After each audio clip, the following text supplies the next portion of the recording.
GST special all week only on Bloomberg Quint.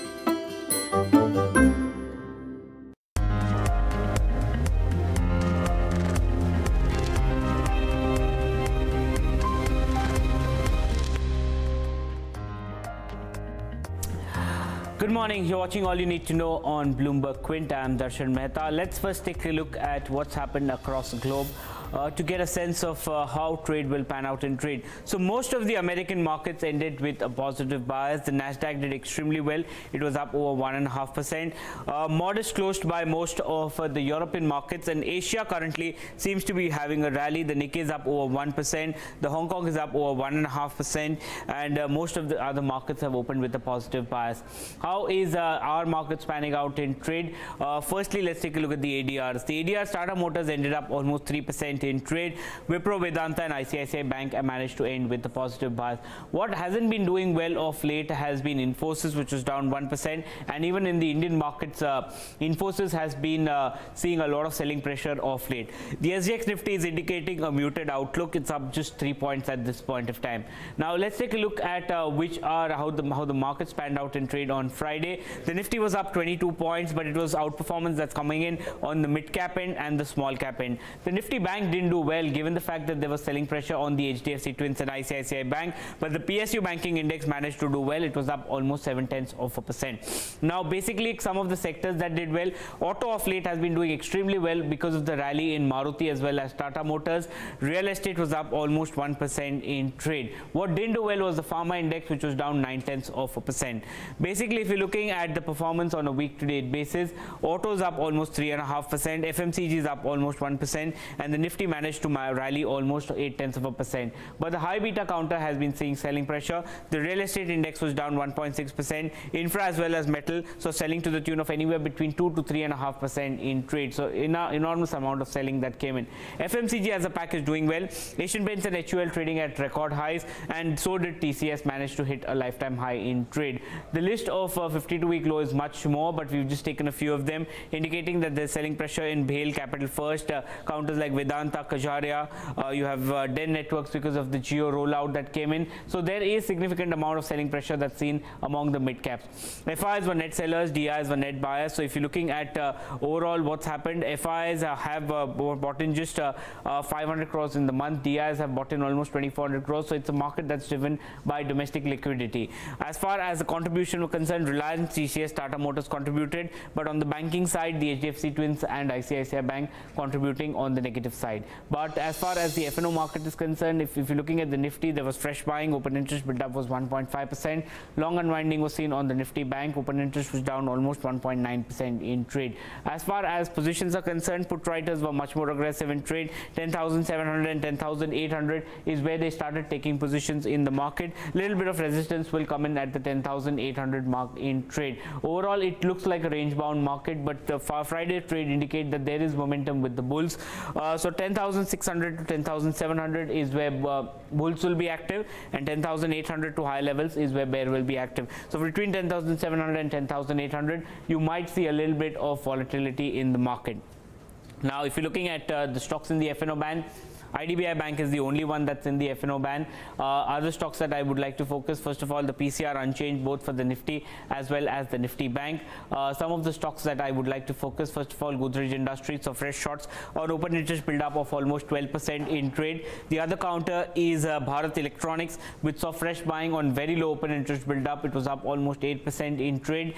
The other two counters, Jubilant FoodWorks of fresh shorts, was one of the top F&O losers. Open interest build up was 6%, and finally Oracle also saw selling on high open interest build up of 9%. But this is what's there as far as the Indian markets is concerned. But let's go across to Bloomberg's Rosalind Chin for all the top international headlines. The UK will name a new Brexit secretary on Monday after David Davis and two deputies quit in a major blow to Prime Minister Theresa May. It's just been 2 days since she secured cabinet backing for her plan to keep close ties to the EU after leaving the bloc. The Pound paired some of the gains it made after that deal. In his resignation letter, Davis said that May's plan hands large swathes of the UK economy to Europe. The operation to free the trapped Thai soccer players and their coach is expected to resume in the next few hours. Officials say 4 boys have been successfully brought out of the cave in Chiang Rai province. The rescue will continue after oxygen bottles are replenished along flooded parts of the cave system. 12 boys and their coach were trapped 2 weeks ago when heavy rains pushed water levels up. And the number of people killed by record floods in southern Japan has risen to 76. The government says 48 people are known to have died, with another 28 presumed dead. 92 people are also unaccounted for. Kochi Prefecture saw more than 26 centimetres of rain in just 3 hours, the most since records began in 1976. Officials fear this could be Japan's worst weather-related disaster in years. Global news 24 hours a day, on air and on TikTok and Twitter, powered by more than 2,700 journalists and analysts in more than 120 countries. I'm Rosalind Chin. This is Bloomberg. We got some reaction on Saturday in particular at a business summit following these decisions on Friday to impose tariffs, of course, and then the countermeasures from China. We heard from China's Vice Commerce Minister speaking on Saturday, Wang Shouwen, who called on business leaders in particular to push back against what he described as U.S. protectionism, again highlighting this bet by China that the business community can play a role in helping to change the calculus in Washington. We also heard from one of the heads of one of the largest conglomerates, state-owned conglomerate Sinochem, Chairman Frank Ning, who said that ultimately it would be U.S. businesses that will pay the higher price, that Chinese businesses may feel some volatility in the short term, but they would be able to adjust. Take a listen to what he had to say. 25%, 500亿 25% and $50 billion. I don't think the tariffs are going to have any major impact on Chinese companies. It is merely a stance, because most of the tariffs are going to be levied on those foreign companies that manufactured products in China and sell them back to the U.S. An editorial in this morning's People's Daily saying that U.S. firms could lose out on market share as a result of these ongoing tensions. And that, of course, is a longer-term concern from U.S. businesses when you talk to them about their operations here in China. Yeah, whether it's a hiring perspective or even investment, but have we seen any type of impact so far, Tom? Well, this is what we're watching so closely, and we spoke to a couple of business leaders on Saturday at this summit, and so far they said, look, no drastic change in our strategy. We're waiting to see how this plays out. The economists here at Bloomberg expect a moderate impact on growth if we get this full $50 billion in this first round of tariffs. Of course, we're looking ahead to that 2 weeks when potentially you get that additional $16 billion. But you are going to likely feel an impact, particularly on sales. If you look at companies, electric vehicle makers like Tesla, they're now facing total tariffs of about 40% here in China. Whiskey makers about 30%. Soybeans, that's about 28%. That's with the new tariffs added on to the previous duties. So looking for sales impact for some of those sectors and some of those companies, certainly. On the Chinese side, they've made it clear that they're going to put in measures to support Chinese businesses. So we're watching to see exactly what that may mean. And we've had a few lines this morning from some of the state media again talking about the fundamentals of the Chinese market. Again, there could be the national team riding to the rescue of China's stock markets. We're watching to see how, of course, the equities play out because they have been under pressure. And then there's this dynamic around geopolitics and the trade picture, this view that China is trying to isolate the trade spat with the US from the broader political relationship. But that, of course, could change. Really, we've got to look beyond the next 2 weeks. If we get this $50 billion as expected, how things play out should Trump look at the additional 200 or 500 that he's talked about. Let's shift focus to currency and commodities market. Talking about Indian rupee first, it snapped its 2-day losing streak and ended marginally higher by 8 paise at 68.88 levels against the dollar. It recovered from its all-time closing low of 68.95 levels during the day. Now remember, the home currency declined for the second straight week. It depreciated by a good 41 paise or 0.6% against the dollar. Now, speaking of the bond market, sovereign bonds gained on Friday as as yield on the 10-year benchmark security dropped nearly 3 basis points to end at 7.87%. While in terms of flows into debt market, global funds reduced their rupee debt holdings after infusing for 8 consecutive sessions. Now that's according to NSDL data. On the global front, dollar index ended lower for the 4th straight session on Friday, well below the crucial 94 mark. However, it now trades flat near 94.90 levels in the early Asian hours. The index came under pressure after U.S. tariff on Chinese goods came into effect last week. Also, softer than expected U.S. wage data largely weighed on the index. Elsewhere, euro and pound both gained over 0.5% against the greenback on Friday. And lastly, speaking of dollar rupee, now it is trading almost 30 paise higher at 68.56 levels against the dollar in the non-deliverable forward markets, which indicates a positive opening for Indian rupee in today's trade. Having said that, let's shift focus to commodity space. Good morning, Jayesh. What cues are you picking up today? Morning, Saloni. Let me start off with oil prices because that's the interesting one. Though currently it's trading near the 74 mark, but last week it did manage to snap its 2-week winning streak. That is on the back of supply risks that continue from Canada to Libya. Also, we understand that the U.S. oil sellers may look to India as China trade tariff war has actually escalated now. As far as brokerages on oil markets are concerned, we have one very interesting note from BofA in which they mentioned that Iran crude oil halt will actually push prices towards the 120 per barrel mark or even higher. So that's the interesting one. But shifting focus to the base metal space, the index itself declined for the 7th straight day. In fact, it also extended its weekly decline to 4 weeks in a row now. Now, this is once again on the back of the escalation of trade conflict between the US and China, which has in fact sent industrial metals in oversold territory. For example, zinc, tin and copper declined 4 weeks in a row, while aluminium posted its 5th weekly loss. Now, if you look at the Shanghai Futures Exchange, the reverse is happening over there. Most of the base metals are in fact trading with a positive bias. Copper is trading more than 1% higher, while we have zinc, which has surged nearly 2%, and aluminium and steel also marginally higher as well. As far as the gold prices are concerned, we saw some bit of decline come about for gold prices on the back of U.S. job gains, which actually fueled the concerns on the Fed rate hikes.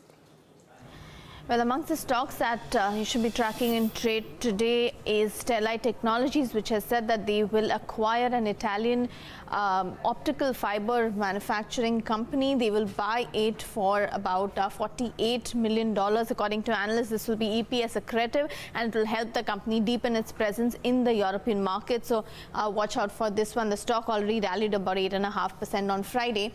Then you also have a quarterly update from Tata Steel, where it said that the Indian crude steel sales have risen 8%, and if you move on, they've also said that the production has risen 7.8%. Also an update coming from NMDC, where they've said that the total iron ore output up till June, that is from April to June, has come in at 6.87 million ton as compared to 8.52 million ton on a year-on-year basis. The total provisional sales have also dipped sharply from 9.2 million tons to 6.84 million tons. So you could see some negative development there. Then you have Brigade Enterprises, which has said that they have launched a new residential, luxury residential project in Bangalore. So watch out for that one. Next on the list is GVK Power and Infra, where the company has said that they have achieved financial closure for the first phase of construction of the Navi Mumbai airport. Next on our list is LNFS Transportation, and this is on the back of Financial Express report, which says that the company is in talks with Cube Highways to sell a majority stake in a Jammu and Kashmir tunnel, and the deal is said to be valued at 4,000 crores. So watch out for that name. And finally, you have Varroc Engineering, which listed on the exchanges on Friday. Nomura has bought 0.8% stake, or about 11 lakh shares, in a bulk deal. So those are some of the names you need to track. My view is that increasingly India must do bidding, large-scale bidding of solar linked to storage of batteries. The future lies in storage of batteries. So it's not about just creating renewable power. It's about creating the grid to manage that solar. The solar has huge fluctuations, and therefore you need to create the grid to back that up, number one. Number two, you need to link up solar with storage batteries. That's the future. And that is the technological leapfrogging which India needs to do. Okay. So when you talk about renewable technologies, Mr. Kant, so are you suggesting that we need to be investing more, or are you expecting Indian companies to be investing in the technology or be participating in technology? I expect the government to be a facilitator, a catalyst, to create the ecosystem for private sector investment to come in. Okay. India, it's not the government which drives innovation. The government becomes a catalyst for greater amount of innovation and a greater amount of disruption to take place. And therefore, its structuring of bids should be based in a manner where it should be able to drive many of these changes. What then, Mr. Kant, is being done to boost domestic solar manufacturing capability? Because I ask this question because most of the players who are in the solar space, even the small size guys, are essentially assembling. The solar module comes from somewhere. The batteries that you're supposed to speak about come from somewhere. These are assembling units. What can the government do to sort of, encourage manufacturing at a local level? So I'm not a great believer in protectionism. Okay. I'm a believer in globalization, and I'm a believer in India being an integral part of the global supply chain. Either you're competitive or you're not competitive. If you're not competitive, don't try and manufacture something where you'll not be competitive. You may be competitive in 100 other things, but if you're not competitive in solar manufacturing with the entire back end, right till the back end, don't attempt that. Get into an area where you will be globally competitive. And if you want to be competitive, then make sure that you do it to size and scale. Size and scale is critical. There are many areas where you can do it to size and scale. But if you miss that, then get into a totally new area where you will become a global champion, like we are in compact car manufacturing. Need not necessarily be that we want to be a global champion in every area of manufacturing. That's not the way I look at it. Okay. Battery costs have dropped nearly 80%, I'm told, since 2010. Indians are pretty good at making low-cost options. Yeah. What needs to be done, therefore, to sort of have domestic manufacturing capability in this area? Well, firstly, I think our policy needs to be based on shared, connected, and zero-emission future. That's where we should eventually focus on. Right. And don't think it's going to happen overnight. Even if I wish, and even if you wish, and Bloomberg may predict anything. I mean, many academicians write great papers. Morgan Stanley may write any paper. You may write any paper, but that will not happen till actually innovation and disruption actually takes place. See, as you see in this forum already, we have talked about the cost of operations. Today, if you look at three-wheeler operations, it makes economic sense for anybody to run an electric three-wheeler because today there are a lot of inhibitions in cars, for example, because of the high initial cost of acquisition. So three-wheeler doesn't have that right now because the cost of operations of three-wheeler are so high as per our study, and it's also reinforced by the Bloomberg study saying that three-wheeler today has a very high potential to convert to electric in economic sense. So we believe so, and hence that was one of the view we said that there is a very high possibility that we can see an all-electric in three-wheeler sooner than we think. So how is Mahindra Electric ramping up for that, for the three-wheeler market segment? So if you look at us, we have already displayed our lithium-ion auto called Trio in our Auto Expo. We said that we will launch in this financial year, so we are gearing up for the launch of Trio, and we will announce when it is ready to the market. By when can we see it being ready? It will be too early for me to talk now. We will announce a time period when we are ready with the three-wheeler. Government is encouraging public mobility rather than personal mobility, and in the new FAME 2 scheme, there was a report that incentives will to the cars which were given earlier, they won't be given, and the focus is on public transport. So what is your view on that? See, while we are focusing on public transport, which is the need for converting, because the public transport vehicles run a lot, and hence it has a direct link towards economy as well as pollution. It is important that we don't leave the personal car bias, because he or she is going to be an evangelist, and it starts with a person to embrace sustainable mobility. So if you ask me, I would say we should reconsider and think how we can, for a period of time, we are not saying throughout the next 10 years, but for a period of time, because it's in initial stages. For example, electric vehicle is in a very initial stages of adoption, and hence it needs push and support for a period of time, and we would recommend that it should be considered for a personal vehicle in some form or the other over a period of next 2 years. Well, on to some more stocks to watch based on the delivery buying and selling as of Friday. The first stock on the list is Hero MotoCorp. Now, that was up about nearly 4% in trade and was one of the top nifty gainers as well. It saw delivery buying of more than 140 crores, while the delivery volume more than doubled for itself as compared to its 5-day average, and the total volume surged about 1.5 times as compared to its 5-day average. Second stock to watch out for, now that would be BEL. Friday's gain was about 8.5% and saw delivery buying of 77 crores. The delivery volume surged nearly 94% as compared to its 5-day average, while the total volume more than doubled as compared to its 5-day average. Last and final stock on the list, now that one is Jubilant FoodWorks. It was down about 3.5% in trade and saw delivery selling of about 77 crores. But the delivery volume surged about 58% as compared to its 5-day average, and the total volume surged just about 55% as compared to its 5-day average. The big brokerage calls for the day. First we have is Brokerages on Sterlite Technologies' new acquisition. Now MK, which has maintained its buy rating and target price of 500, says that the acquisition is positive for the company as it will help deeper penetration into European market. Now the brokerage says that the acquired company's earnings would grow at a compounded annual growth rate of 22% over FY18 to FY21, and this acquisition will add nearly 5 to 7% to Sterlite Tech's FY19 and FY20 earnings estimate. Also, it says that the acquisition will be EPS accretive from the year one. Now, Edelweiss says that the acquisition is attractive on the back of reasonable valuation, potential operational synergies on account of efficient sourcing and financing. It also says that the acquisition is expected to have an internal rate of return of close to 20% and would be 9% EPS accretive for Sterlite Tech.